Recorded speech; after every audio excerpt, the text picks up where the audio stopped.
Hello everyone. Welcome back to IS Cafe. My name is Priyanka. Let us begin with today's decoding session of the Hindu 9th of November 2023. हमारा आज का जो discussion होगा जिसमें हम 6 topics के बारे में बात करने वाले। Number 1 is about the G7 grouping. ये इंटरनेशनल ग्रुप है।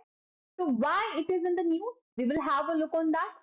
What are the countries which are part of G7? We'll be discussing about that. Then we'll be coming on artificial rain in Delhi. The condition of Delhi is getting very poor because of the poor air quality. So artificial rain could be one of the solutions.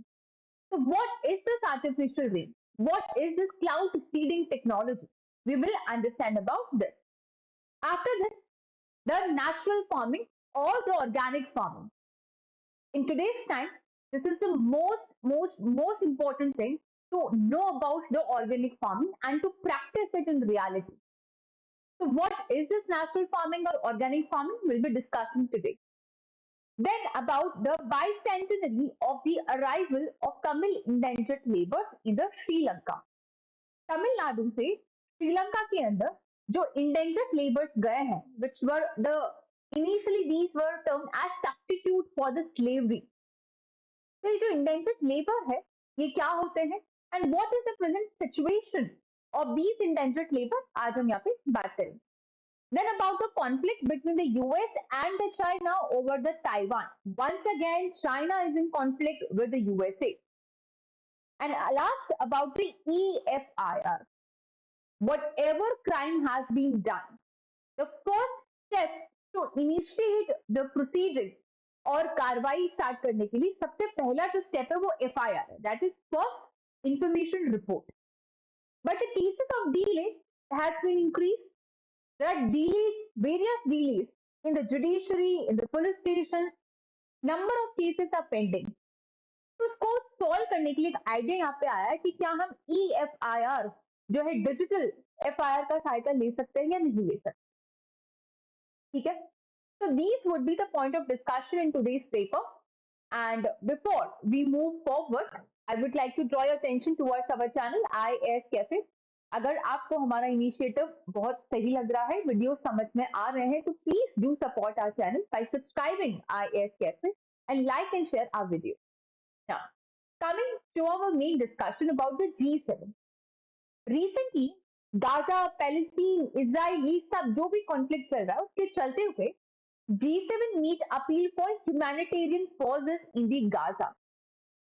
This Wednesday, the G7 foreign ministers called for humanitarian pauses in the Israel-Hamas war to let aid and help the release of hostages and sought a return to the broader peace process as Israeli forces continue to strike the Gaza Strip. Israel force अभी तक Gaza strip पे war के चलते हुए रुक नहीं रहा. It's been striking by strong force. So looking at the situation, the G7 foreign ministers had asked for the broader peace process. कि किसी भी तरह से ये जो बॉर्डर डिस्प्यूट है, ये जो कॉन्फ्लिक्ट चलता आ रहा है, वहां पे पीस जो है उसको मेंटेन कर पाए. Winding up a 2 days meeting in the Tokyo, यानी जापान के जो टोक्यो है वहां पे 2 दिन की मीटिंग इन्होंने करी है G7 के लोगों ने. The group of seven, the wealthy nations, said in a joint statement that Israel had the right to defend itself while underscoring the need to protect civilians and to comply with the international humanitarian law. यहाँ पे G7 के members का कहना है कि yes, you are correct. As Israel is saying कि हम अपने आप को प्रोटेक्ट कर रहे हैं, डिफेंड कर रहे हैं, ये डिफेंसिव अटैक कर रहे हैं हमको हमारे को बचाने के लिए. So according to these foreign ministers, they are saying you are correct. But this should not be at the cost of civilians or against the humanitarian law, international humanitarian law. The G7 members are committed to prepare a sustainable long-term solutions for Gaza and a return to a broader peace process in line. तो यहाँ पे जो G7 के members है वो बोलते हैं कि हम लोग एक प्लान बनाएंगे जो इस एरिया के अंदर लॉन्ग टाइम पीस प्रोसेस को स्टैब्लिश करेगा. Once this peace process has been established, हो सकता है कि ये जो कॉन्फ्लिक्ट है वो यहाँ पे एंड हो जाए. We support humanitarian causes and corridors to facilitate urgently needed assistance civilian movement. It was only the second joint statement from G7 since the gunmen from Palestinian militant group Hamas sparked the conflict with October 7. So in this whole story, कि G7 कह रहा है कि we will make a sustainable plan जिसकी वजह से यहाँ पे peace establish हो जाए. So the obvious question is, what is the G7? What is this group of 7 members? International organisation में आप बहुत सारे ग्रुपिज्म पढ़ते हो, आप ब्रिक्स ऑर्गेनाइजेशन पढ़ते हो, सार्क पढ़ते हो, राइट. एशिया पैसिफिक रीजन के अंदर जो क्वाड को लेके जो ग्रुपिंग है, क्वाड प्लस है, there are various international organisations. उसी तरह से ग्रुप ऑफ 7 एक इंटर गवर्नमेंटल ऑर्गेनाइजेशन है. 1975 में इसको स्टैब्लिश किया गया था, right. So this is 1975 is the date when the group of 7, that is the G7 grouping was established. ये ब्लॉक यानी कि ये 7 कंट्रीज हर साल मिलती है और कोई भी इश्यूज अगर वो ग्लोबल इकोनॉमिक गवर्नेंस से रिलेटेड हो, इंटरनेशनल सिक्योरिटी से रिलेटेड हो या एनर्जी पॉलिसी से रिलेटेड हो, लुकिंग एट दीज कंसर्न्स हर साल ये मिलते हैं, डिस्कस करते हैं and they try to find out a solution, a sustainable solution. Who are the members of G7 countries?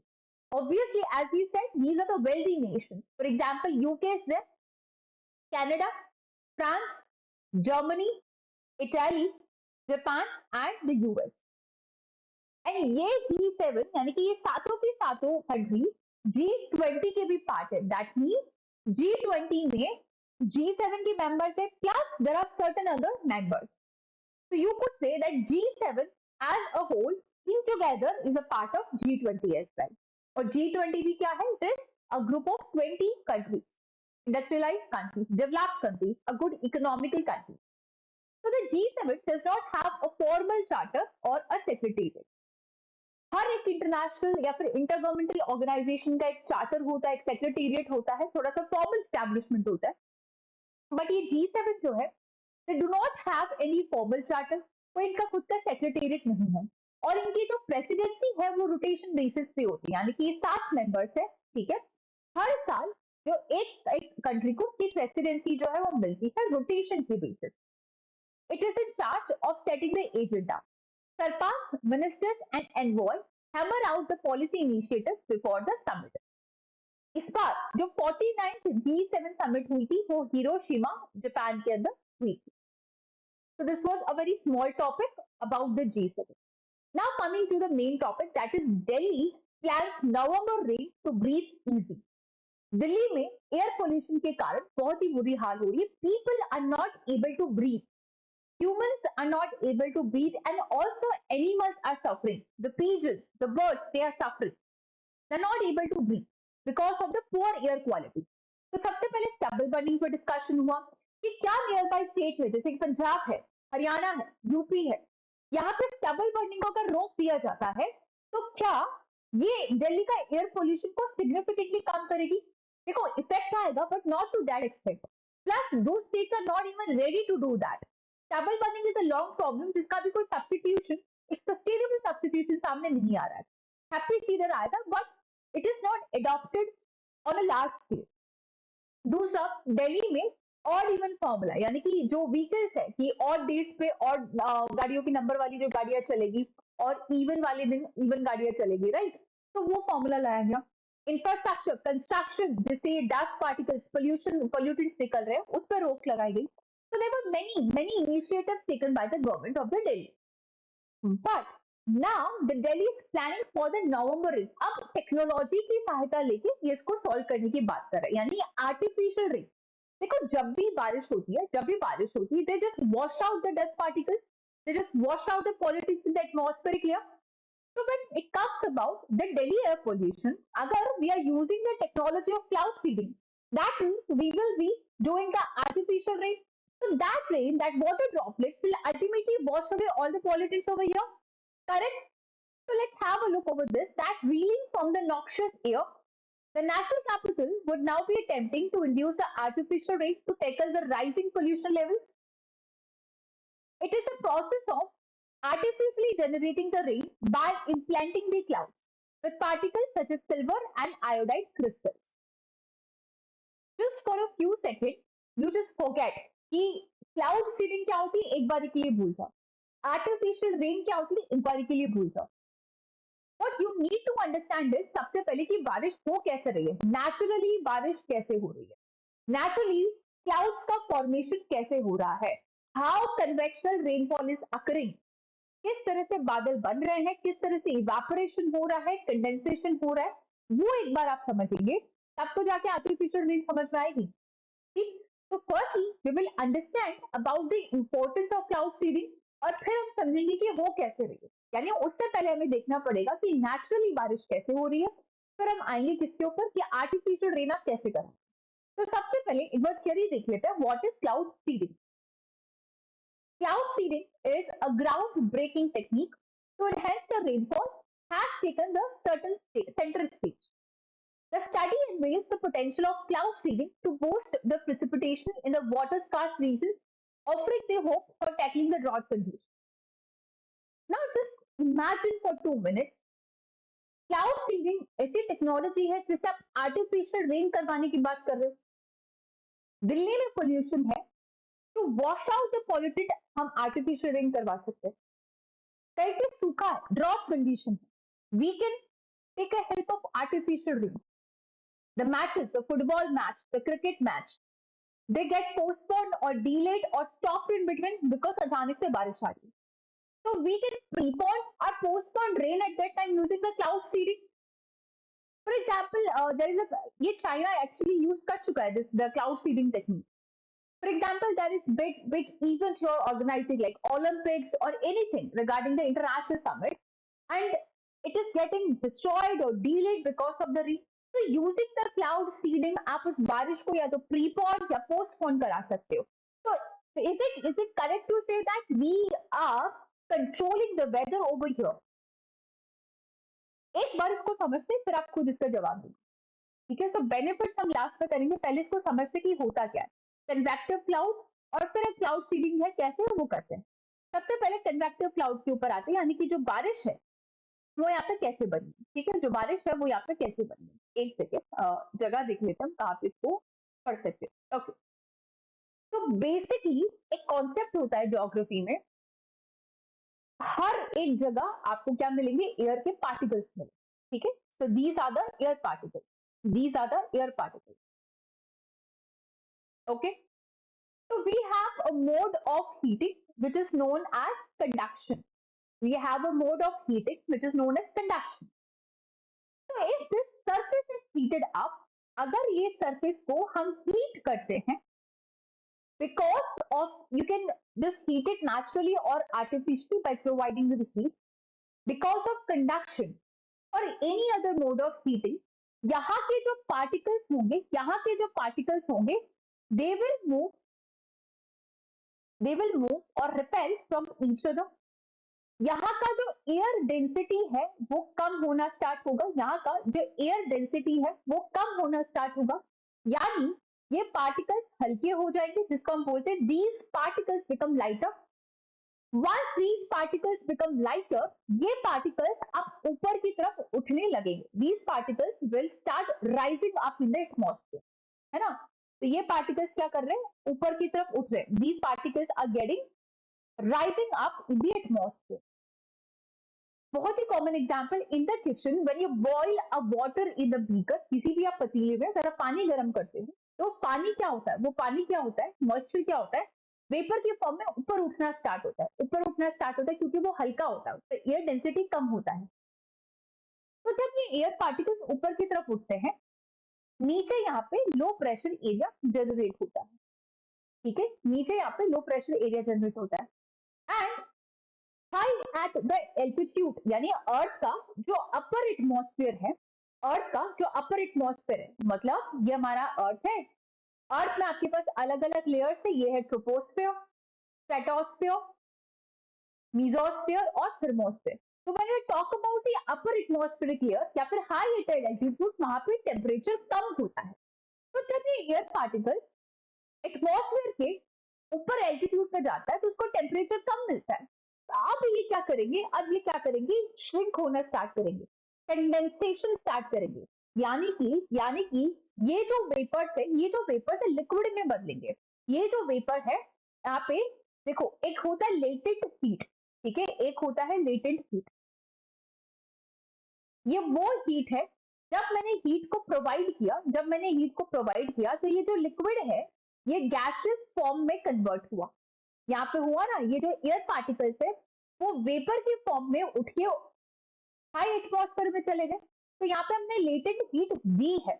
अब ऊपर जो एटमॉस्फेयर है वहां पे टेम्परेचर कम है, यानी लेटेंट हीट जो हीट है वो रिड्यूस हो रही है। जो हीट है वो अब उसको ठंडा मिल रहा है, ठंडा टेम्परेचर मिल रहा है। तो अब इसका फेस वापस क्या करेगा, गैस में, गैस से लिक्विड की तरफ चेंज होगा। तो इसको हम बोलते हैं condensation. This process is known as condensation. तो यहाँ पे अब ये वाटर वेपर्स लिक्विड ड्रॉपलेट्स में कन्वर्ट होंगे। These water vapours get converted in the liquid droplet. तो वंस दी स्टार्ट कंडेंसिंग, इनका जो वेट है एक पॉइंट आएगा जब ये एयर सेचुरेशन पे हो जाएगी, यानी ये एयर क्या होगी, सेचुरेशन। दैट मीन्स अब और ज्यादा ये मॉइस्चर को कंटेन नहीं कर पाएंगे। एयर सेचुरेशन का मतलब और ज्यादा ह्यूमिडिटी ये अपने अंदर नहीं ले सकेंगे। तो अपने खुद के वजन के कारण, खुद के वेट के कारण ये नीचे की तरफ गिरेंगे, बारिश के फॉर्म में गिरेंगे। ठीक, तो ये क्या करेंगे, नीचे की फॉर्म में गिरेंगे। ठीक, तो सबसे पहले हमने क्या बोला, ये सबसे पहले कंडेंसेशन हुआ, इसी को हम बोलते हैं कि ये बादल बन गया। ये क्या बन गया, क्लाउड बन गया। ये बना क्लाउड। तो once it can not hold more moisture, यानी ये एयर एक बार सेचुरेशन पे आ गई, ये एयर एक बार सेचुरेशन पे आ गई, तो ये खुद का ही वेट जब कैरी नहीं कर पाती है तो ये नीचे की तरफ अब गिरेगा। उसको हम बोलते हैं प्रेसिपिटेशन। क्या बोलते हैं, प्रेसिपिटेशन।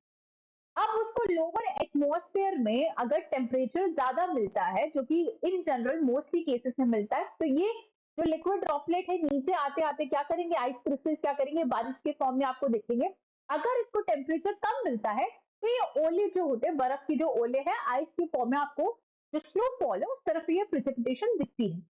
बट हमने यहाँ पे बात करी कि ये ऊपर टेम्परेचर कम होने की वजह से वाटर वेपर लिक्विड में बदला, कंडेंसेशन हुआ। बट ये कंडेंसेशन हवा में तो हुआ नहीं होगा। That means there was certain surface in which this water vapor got converted into the liquid droplets.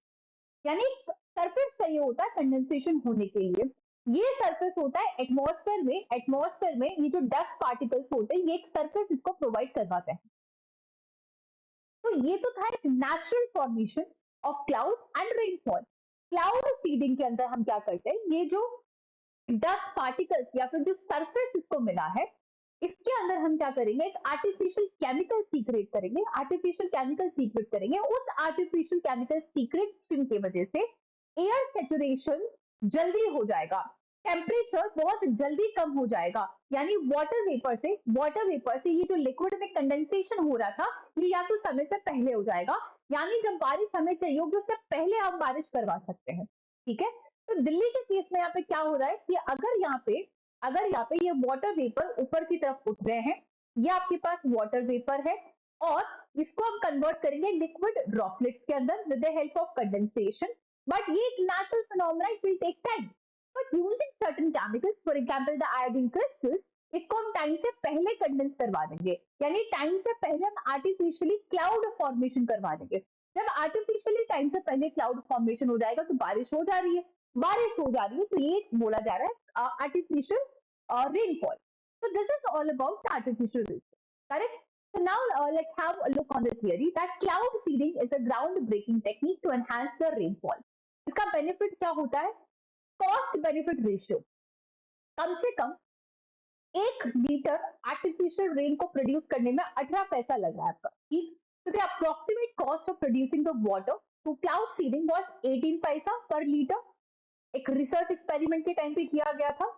Using the indigenous seeding aircraft to reduce the cost. अब ये एयरक्राफ्ट क्या है, देखो अब ऐसे तो है नहीं कि आप जमीन से बोल रहे हो कि कोई एक केमिकल जो है वहां पे छोड़ के आ जाओ, है ना। अपर एटमॉस्फेयर में जहां पे क्लाउड फॉर्मेशन का प्रोसेस चल रहा है, अपर एटमॉस्फेयर में जहां पे क्लाउड फॉर्मेशन का प्रोसेस चल रहा है, यानी कि वाटर वेपर लिक्विड में कन्वर्ट हो रहा है, वहां पे आपको एयरक्राफ्ट के थ्रू जाके केमिकल सिक्रेट करने पड़ेंगे। तो वो एयरक्राफ्ट का भी तो खर्चा होगा, है ना? मतलब ये जो क्लाउड फॉर्मेशन हो रहा है, ये अभी क्लाउड फॉर्मेशन है जो कि अभी सैचुरेटेड लेवल पे नहीं है। इसको तुरंत सैचुरेशन पे लाने के लिए हम केमिकल सीक्रेट कर रहे हैं, तो एयरक्राफ्ट जाके वहां पे ये डस्ट पार्टिकल्स की फॉर्म में जो केमिकल सीक्रेशन करेगा वो एयरक्राफ्ट के थ्रू होगा, जिसका खर्चा लगेगा। तो this is about the cost benefit ratio. Then about the managing the drought condition, this is very very useful thing कि जिन रीजन में ड्रॉट कंडीशंस मिलता है, आप वहां पे आर्टिफिशियल रेन जो है प्रोड्यूस करवा सकते हो। Cloud seeding alone cannot fully mitigate the drought, but can contribute to an 18% increase in the rainfall, partially addressing the water requirement. Undertaking the cloud seeding as part of catchment scale project could help in drought management. Then practical application. यहाँ पे एक चीज बोली गई, leeward side of the western Ghat, इसको समझते। एक हमने समझा अभी कि बारिश कैसे होती है, वो एक नॉर्मल होता है कन्वेक्शनल रेनफॉल। दैट मीन्स एक तो कंडक्शन की वजह से हीटिंग हुई, फिर उसके ऊपर कन्वेक्शन मोड ऑफ हीटिंग की वजह से आपके पास बारिश हुई। अब ये लीवर्ड साइड क्या है? यूजुअली क्या होता है, फॉर एग्जाम्पल ये आपके पास माउंटेन है, ये आपके पास माउंटेन है, ठीक है। Let me draw it properly. This is a mountainous area, ठीक है। ये माउंटेन का सरफेस, ये तो माउंटेन का ये वाला सरफेस जो कि विंड को फेस कर रहा है, यानी अगर हवा यहाँ से आ रही है, अगर कोई हवा यहाँ से आ रही है, तो माउंटेन का ये डायरेक्शन जो है हवा को फेस कर रहा है, तो इसको हम बोलते हैं windward direction. This is known as windward direction. But mountain का ये एरिया जो विंड को डायरेक्टली फेस नहीं कर पाता, this is known as leeward direction. इसको बोला जाता है लीवर्ड डायरेक्शन, ठीक है। So this is known as leeward direction. तो जब ये हवा अपने साथ, इसको actually this process is known as orographic rainfall. जो माउंटेनियस एरियाज होते हैं वहां जब बारिश आती है, that is known as orographic rainfall. यहाँ से ये जो विंड है अपने साथ मॉइस्चर लेके आते हैं। ये मॉइस्चर जो हवा इस तरह से पहाड़ के ऊपर चढ़ रही होती है, यहाँ पे कंडेंसेशन स्टार्ट हो जाता है और यहाँ पे बारिश हो जाती है। पर जब तक ये हवा यहाँ पे आती है, ये सूखी ड्राई विंड हो जाती है, तो इस वजह से ये लीवर्ड साइड में कभी बारिश नहीं हो पाती। तो यहाँ पे जो लीवर्ड साइड होता है वहां पे हमेशा सूखे की कंडीशन देखी जाती है, बारिश नहीं हो पाती। तो इस आपके पास आर्टिफिशियल रेन के थ्रू जो लीवर्ड साइड है वहां पे आप बारिश करवा सकते हो। तो इंडिया के कंटेक्स्ट में वेस्टर्न घाट पहाड़ी क्षेत्र है, तो वेस्टर्न घाट के लीवर्ड साइड जहाँ पे ड्राई विंड के कारण बारिश नहीं हो पा रही, वहां पे आप इसका एप्लीकेशन करवा सकते हैं, ठीक है। Then about the microphysics and the cloud characteristics. The two-year study aimed to understand the microphysics and characteristics of convective clouds sustainable for enhancing the rainfall. Cloud variability, जितने भी ट्यूबलेस क्लाउड होते हैं, they respond to cloud seeding approximately 20 to 25%. They can produce rainfall if seeding is executed correctly. Convective cloud, ये normal जो cloud का formation है अभी हमने पढ़ा वही है। क्लाउड सीडिंग क्या होती है, अब इसके अलग अलग मेथड्स है। एक स्टैटिक क्लाउड है, हाइग्रोस्कोपिक क्लाउड है। इन जनरल हम केमिकल का सिक्रेशन यहाँ पे करवा रहे हैं, ठीक। कमिंग टू अवर, इसके चैलेंजेस जो है उसमें हम देख सकते हैं, what are the challenges of the cloud seeding. ये जो क्लाउड सीडिंग है उसके चैलेंजेस क्या हो रहे हैं। Cloud seeding requires the presence of moisture field clouds which are not always available or predictable। यानी क्लाउड सीडिंग में हम मॉइस्चर फिल्ड क्लाउड्स की बात कर रहे हैं, आप हमेशा उसको प्रिडिक्ट नहीं कर सकते। Cloud seeding does not occur during the times when additional precipitation would be problematic, such as times of high flood risk। तो देखो, एक आपने आर्टिफिशियल रेनफॉल करा दी, अब उसके बाद अगर नेचुरल बारिश और हुई तो फ्लड की कंडीशन हो जाएगी। मतलब एक नेचुरल जितना रेनफॉल होना चाहिए उससे डबल हो गया तो क्या करोगे आप? फ्लड प्रॉन कंडीशन हो जाएगा, लैंडस्लाइड हो जाएगा, एग्रीकल्चर पे पूरा इफेक्ट पड़ेगा, करेक्ट। तो these are the condition, artificial artificial ही रहेगा in general. Now coming to our second और third topic about the organic farming. Kerala is a state जहां पे वो लोग एक नेचुरल फार्मिंग की बात करते हैं। Kerala forms organic farming mission to boost the agriculture. Kerala state कह रहा है कि एग्रीकल्चर को बूस्ट अप करने के लिए हमने एक ऑर्गेनिक फार्मिंग मिशन को इनिशिएट किया। अब वो क्या है? National mission on the natural farming has been formulated by upscaling the Bharatiya Prakritik Krishi Paddhati to promote the natural farming. It will cover 7.5 lakh hectare area by developing 15,000 clusters. The farmers willing to implement Natural farming on their field will be registered as cluster members. Each cluster shall comprise 50 farmers or more with 50 land. तो basically होता क्या ना, उस पर पहले हम बात करते हैं कि फिर किसने क्या किया वो देखते हैं।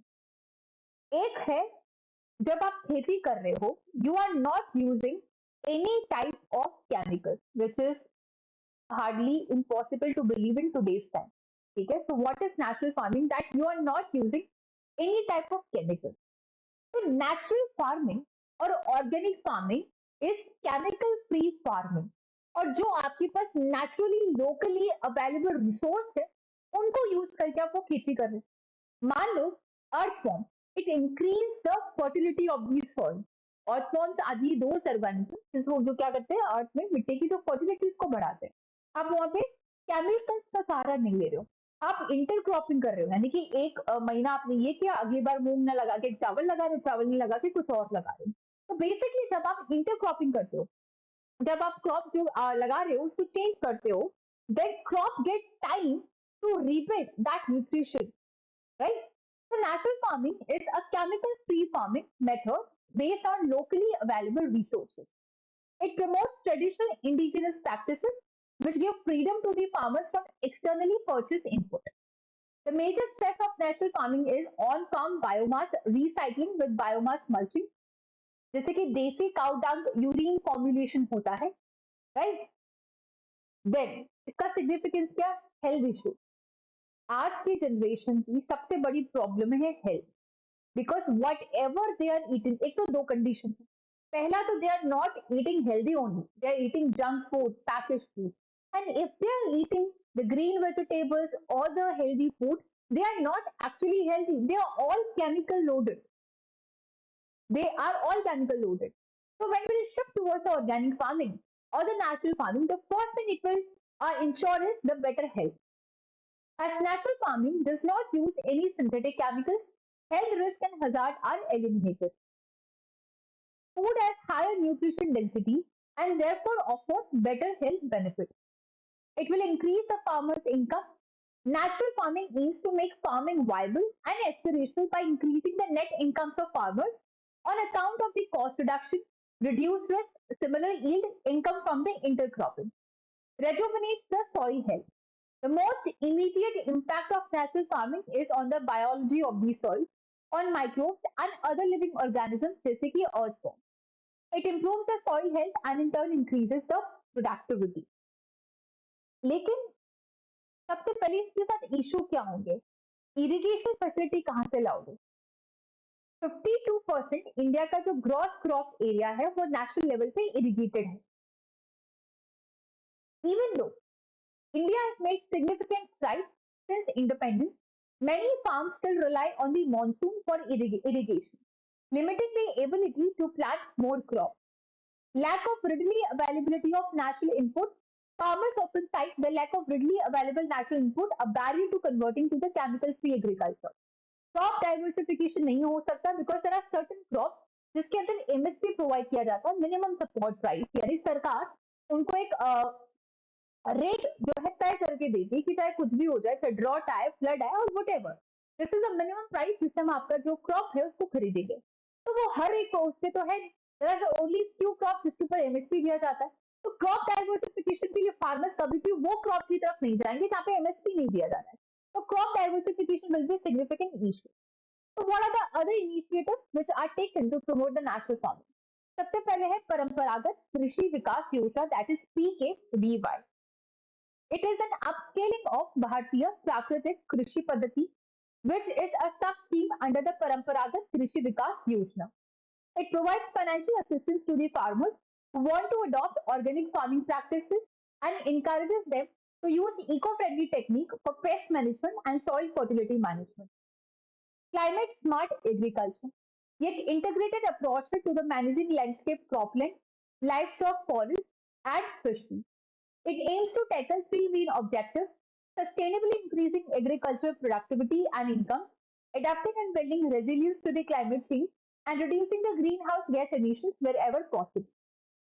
अब एक क्वेश्चन देखते हैं जो कि 2021 के प्रीलिम्स में पूछा गया था, जो कि इसी से कुछ कुछ रिलेटेड था। एवरीवन वाज लाइक ये क्या है? Permaculture farming is different from conventional chemical farming? कैसे? पहला ऑप्शन था कि permaculture farming discourages monoculture practices, but in conventional chemical farming, monoculture practices are predominant. तो क्या ये करेक्ट है? Second, conventional chemical farming can cause an increase in the soil salinity, but the occurrence of such phenomena is not observed in the permaculture farming. Third, conventional chemical farming is easily possible in the semi-arid region, but permaculture farming is not so easily possible in such regions. Practice of mulching is very important in permaculture farming, but not necessary. इसका answer था that option number 1, 2 and 4 these statements were correct. But आपको पता होना चाहिए कि permaculture है क्या, तब तो आप इस क्वेश्चन को सॉर्ट आउट कर सकते हो. ये जो टर्म था permaculture, it was coined by two Australians. एक था आपके पास बिल मॉरिसन और एक था आपके पास डेविड हॉलमग्रेव 1970s में. The word stands for combination and contraction of two word. एक था आपके पास परमानेंट एग्रीकल्चर और परमानेंट कल्चर. दो वर्ड्स को मिला के यहाँ पे बनाया गया. एक है आपके पास परमानेंट एग्रीकल्चर, दूसरा है परमानेंट कल्चर. दोनों टर्म्स को मिलाया गया और एक टर्म जो है नया कॉइन किया जिसको बोला जाता है permaculture. So it is a design system that aims to create sustainable human habitats by following the nature pattern. The word permaculture, अच्छा ये हमने कर दिया, ठीक है. It is sorry for the repeated style. So what are the core values? सबसे पहले कि planet का care. It involves that recognizing Earth is the source of all the life and respecting her accordingly. Care for people. This involves supporting and helping each other to change to the ways of living that are not harming ourselves or the planet, and fair share. जो भी आपको Earth के resources से share मिलता है, you have to use it equally. Then again in 2012, a question was asked about the mixed farming. Then what are the chief characteristics of mixed farming? तो पहला था कि क्या हम इसमें कैश क्रॉप और फूड क्रॉप दोनों को कल्टीवेट कर रहे हैं. कैश क्रॉप मतलब कमर्शियल क्रॉप, पैसा जिससे मिलता है, जैसे कि कॉटन हो गया. Second, cultivation of two or more crops in the same field. Third, rearing of animals and cultivation of the crops together. So third is the option which is most important. Most important तो नहीं, actually यही correct है कि ऐसा usually लोगों को लगता है कि मिक्स फार्मिंग का मतलब होता है. मिक्स फार्मिंग का मतलब होता है जिसमें आप कैश क्रॉप या फिर फूड क्रॉप ये सब एक साथ करते हो, बट नहीं. मिक्स फार्मिंग होता है जिसके अंदर आप एनिमल्स और क्रॉप का कल्टीवेशन एक साथ करते हो. So here the C was the correct answer. Then in the mains there were question asked, what are the present challenges before the crop diversification? If crop diversity जो diversification, it is a very good option. Then what are the challenges? Why farmers are not shifting towards the crop diversification? How do emerging technologies provide an opportunity for the crop diversification? Second, 2019 में question था that how has India benefited from the contributions of S. Sir M. Vishwavarya and Dr. M. S. Swaminathan in the field of water engineering and agriculture science respectively. तो ये question आप सीधा सीधा कर सकते हो if you know about the agriculture. Now coming to the next discussion about the bicentenary of the arrival of Tamil endangered laborers in the Sri Lanka. Firstly, this is the southern tip of India's mainland और श्रीलंका कुछ इस तरह यहाँ पे है. तो India का जो तमिलनाडु है और जो Sri Lanka it is very in close. जो मेनलैंड है तमिलनाडु का, श्रीलंका बहुत बाजू में पड़ता है, बॉर्डर पे पड़ता है. ठीक है. तो एक टाइम था जब तमिलनाडु से श्रीलंका में लेबर्स गए थे काम करने के लिए. उस टाइम पे स्लेवरी का एक सब्स्टिट्यूशन ढूंढा गया कि रहने का कुछ इंतजाम कर देंगे, पैसा दे देंगे थोड़ा बहुत और खाना दे देंगे और आपको यहाँ पे काम करना है कॉन्ट्रैक्ट बेसिस पे 2 साल के लिए 4 साल के लिए, उससे पहले आप नहीं जा सकते. So this was something defined as endangered labor in that time. तो definition अगर मैं बात करूं, endangered labor is a historical practice where individuals, often from impoverished background, enter a contract with an employer. In exchange for their service, laborers receive passage, accommodation, and sometimes the wages, binding them to work for a specified number. यानी कि 4 साल, 5 साल, 7 साल एक number होता है कि इतने सालों तक आपको काम करना है. अब इसका ऑब्जेक्टिव क्या था? बिकॉज 17 से लेके 20th सेंचुरी में ये एक तरह से सब्स्टिट्यूशन की फॉर्म है, यानी कि remember the modern history spectrum, 17th century, advent of Europeans in the India, advent of Britishers, Britishers ने किस तरह से अपना कॉलोनियलिज्म जो है, काफी कॉलोनीज जो बनाई थी स्पेशली इंडिया और अफ्रीका के अंदर। एट दैट टाइम वो जो टाइम था, indentured labour served as a substitute for slavery, especially in the regions where slavery had been abolished. So what are the key highlights? Bicentenary commemoration, यानी कि बाइसेंचुरी मतलब किसी भी साल को अगर 200 साल होता है तो उसको सेलिब्रेशन के फॉर्म में बोल सकते हैं कि 100 साल हो गया, 150 हो गया, 200 साल हो। तो दिस आर्टिकल, जो आर्टिकल आज आया है, discusses the recent commemoration of the bicentenary of Tamil indentured labor's arrival in the Sri Lanka, emphasizing the historical significance of this event. So what are the impact of the British Empire? Shashi Tharoor, जो कि British empire की colonialism के ऊपर बहुत बार बात करते हैं, उनकी बुक भी है इनके ऊपर, ही always talks about the bad policy, the drain of wealth theory. तो वो यहाँ पे हाईलाइट करते हुए कहते हैं that the detrimental impact of British Empire's policy, including the exploitation of the policies, the colonies, draining of resources, and introduction of the indentured labor as a form of bonded servitude. तो सबसे पहले यहाँ पे शशि थरूर का कहना है कि Britishers का जो भी जितने डेट्रीमेंटल इम्पैक्ट आप सोच सकते हो, जैसे कि drain of resources, drain of wealth, उसी में से एक था इंडेंजर्ड लेबर, क्योंकि स्लेवरी जो है एज ए लॉ वहां पे बैन हो गई थी, तो उसका सब्सटीट्यूशन उन्होंने ढूंढा इंडेंजर्ड लेबर। अगर आप डायरेक्टली नहीं कर सकते तो इनडायरेक्टली कर पाओ। This was the main principle of the Britishers, right. एक तो था कि ब्रेक जस्ट रूल, ठीक है, भाईचारा तोड़ो और काम करो। और एक यहाँ पे था इंडेंजर्ड लेबर, जो कि स्लेवरी जो है उसको सब्सटीट्यूट करके यहाँ पे लाया गया। तो similarly the flight of the plantation Tamil, plantation बोले तो जैसे कि आपके पास टी कल्टीवेशन हो गया, या आपके पास कॉफी कल्टीवेशन हो गई। तो तमिल में जो आपके पास प्लांटेशन वाले लेबर्स थे उनका कुछ प्रॉब्लम था। That this article shed the light on the challenges faced by plantation Tamils in the Sri Lanka, detailing the exploitation, discrimination, struggles for basic rights. तो तमिलनाडु से श्रीलंका के अंदर जो ये लेबर्स गए हैं, इंडेंजर्ड लेबर्स गए हैं, वो अपना एक्सप्लॉइटेशन के बारे में बात कर रहे हैं कि किस तरह से वो स्ट्रगल कर रहे हैं, उनको लेके वहां डिस्क्रिमिनेशन होता है, एक्सप्लॉइटेशन होता है, they are not even provided with the basic rights, they are not even identified, they are not considered as integrated. क्या उनके पास यहाँ का सिटीजनशिप है? बिकॉज इंडिया के अंदर सिटीजनशिप एक्ट आया था, according to that they are not considered the citizen of India, and with respect to the Sri Lanka they are being totally discriminated. Identity and integration. So despite the adversities, plantation Tamil forged an identity rooted in the Tamil traditions and values. The article acknowledged their journey towards integration and efforts to reclaim their heritage as equal citizens of Sri Lanka. क्या क्या challenges होते हैं? सबसे पहले exploitation. The article highlights the exploitative nature of the indentured labor, जैसे कि harsh conditions, misinformation, economic hardship faced by laborers brought to distant land, discrimination and statelessness. Plantation Tamil faced discrimination by colonial practices, being labeled foreigners and rendered stateless. Discriminatory laws जैसे कि Citizenship Act of 1948, जिसकी वजह से उनको पूरी तरह से marginalise करा। फिर एक था कंगानी सिस्टम, ये एक बहुत ही कॉन्ट्रैक्टेड जैसे एक सिस्टम था जिसको हम बोलते हैं कंगानीज। It is discuss emphasizing the abuse of power and exploitation by the Indian labours even after the indenture period.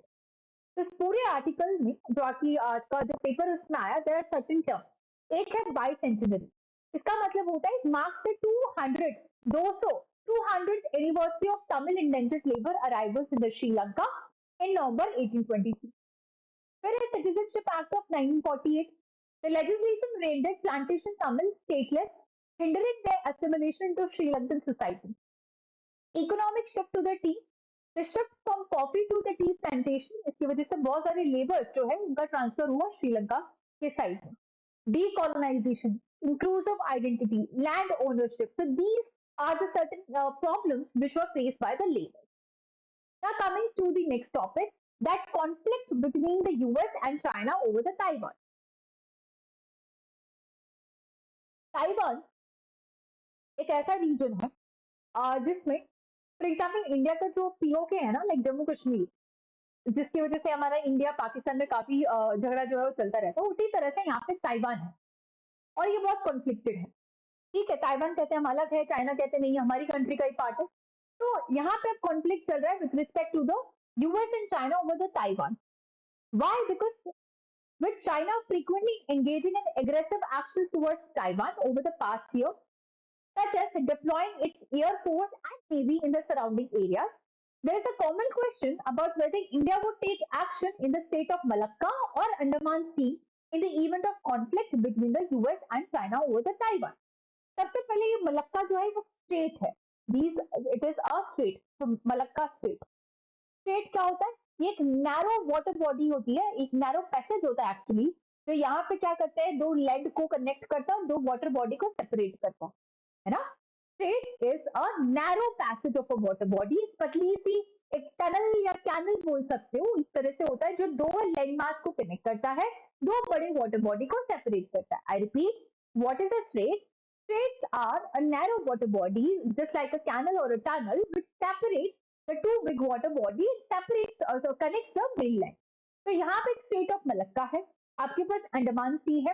तो ये पूरा आर्टिकल बात कर रहा है कि चाइना और यूएस का ताइवान को लेके जो कॉन्फ्लिक्ट चल रहा है, क्या उसमें मलक्का स्टेट और अंडमान सी के को देखते हुए इंडिया क्या वहां पे कोई इनिशिएटिव लेगा या नहीं लेगा? वाई? बिकॉज ये जो पतली से टनल जैसे एरिया होते हैं, यहाँ से बहुत ज्यादा ट्रेड होता है। For example, if you talk about the trade, import export, कोई भी चीजें इधर से उधर ट्रेड हो रही है, तो शिप और the waterway is the most cheapest, क्या कह सकते हो, means of transport. Ships are mostly widely use. तो यहाँ पे अगर आप किसी भी स्टेट को ब्लॉक कर देते हो, तो पूरा जो ट्रेड है वो हैम्पर हो जाता है, तो यहाँ पे कंट्री सफर करती है। तो यहाँ पे बात हो रही है, क्या इस मलक्कन स्टेट को ब्लॉक करेगा इंडिया, या फिर करना भी चाहे तो क्या वो इंटरनेशनल लॉ के अकॉर्डिंग करेक्ट है, और is it feasible to do that? So this is all about वो यहाँ पे क्या बोला जा रहा है, राइट है। So number one is about the naval blockade, that any potential action in this region would involve either imposing a naval blockade on the commercial shipping or engaging in the military operations against the Chinese naval vessels. So it is essential to recognize that all the countries have the right to freedom of navigation. तो देखो, blockade अगर आप करने की बात कर रहे हो, नेवल ब्लॉकेड अगर यहाँ पे क्या बोल रहा है, देखो इस रीजन के अंदर अगर इंडिया कोई एक्शन लेना चाहता है, या तो वो इसको ब्लॉक कर दे, यानी कि ये आपके पास जो नेवल ब्लॉकेड है, ये जो स्टेट है उसको ब्लॉक कर दे, और यहाँ पे मिलिट्री ऑपरेशन करे। ये दो ऑप्शन है यहाँ पे, क्या कह रहा है यहाँ पे राइटर, इसके पास दो, इंडिया के पास दो ऑपरेशन है, या तो नेवल ब्लॉकेड कर दे या मिलिट्री ऑपरेशन कर दे।